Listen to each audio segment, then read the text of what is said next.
Hey, slot car enthusiasts, it's your buddy Anthony with another exciting edition of Race to Win. I've been working on a lot of content, and I got to be honest, I was having some difficulty with the latest changes to my layout. And as I've said or stated before in a previous video, I had removed the 415 curve from this end of my layout. And the problem I ran into, let me go back. The reason why I removed it was because I wanted a little bit more complexity in this particular end of the layout. Plus, I wanted to slow my track time speed down just a little bit because if you can envision a sweeping angled curve going into a 30-foot straightaway, you can really pick up a lot of speed.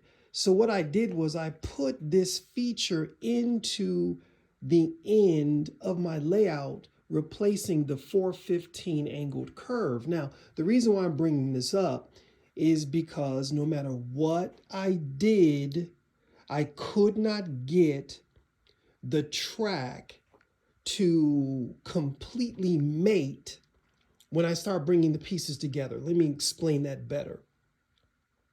As you can see, I've got a lot of 60 curves. So let's go back to where the 415 track began. This is where the start of the 415 curve began. And I start putting in 160s all the way around.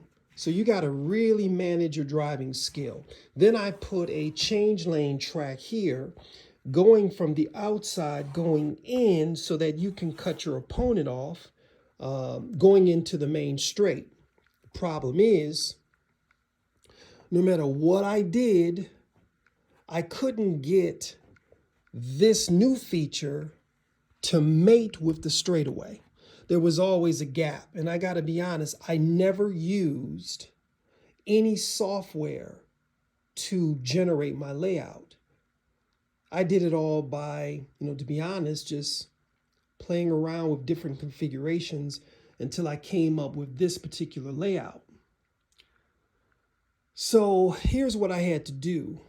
Thanks once again to my buddy Lance, who's got basically a wood shop at his house in his basement.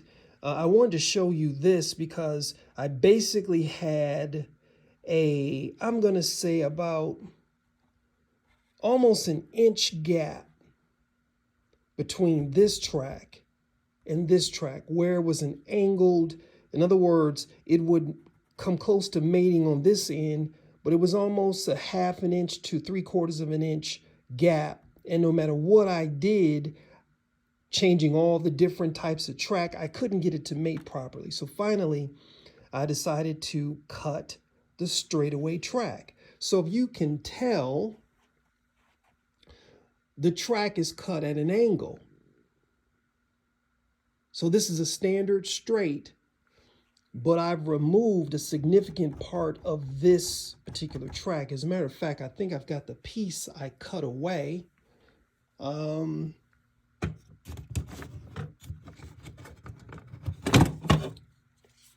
So this is how much I removed, and you can see it's angled in order to make it mate. And the purpose of this video is to make an important statement.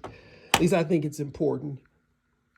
Lance simply used a bandsaw to cut it. I tried scoring it. I tried, doing my best to cut it by hand. And no matter what I did, I couldn't get it to mate. So I took the track over to Lance's house, and he put it on his bandsaw, and we cut it. And here's the point. It mates wonderfully. I know there's a little bit of a gap here, but I can live with this. And I ran a number of cars over it with low bodies, and it goes over very smoothly. And so my point or my advice is, if you need to modify or cut your track, I recommend using a bandsaw if you have access to one because it really gave me a nice clean cut. And considering how off it was, I decided to live with this gap for the time being because it doesn't inhibit the running of the cars. So that's the purpose of the video today. Hopefully that helps somebody. If you've got to cut your track, I've seen a lot of people just use an X-Acto knife and score it. And if that works for you, fantastic. But for me, it just didn't work. Every time I did it, I would get a burr on the railing, or it just wasn't smooth. So that's my solution, and hopefully that answers somebody's question. Have a wonderful rest of your day.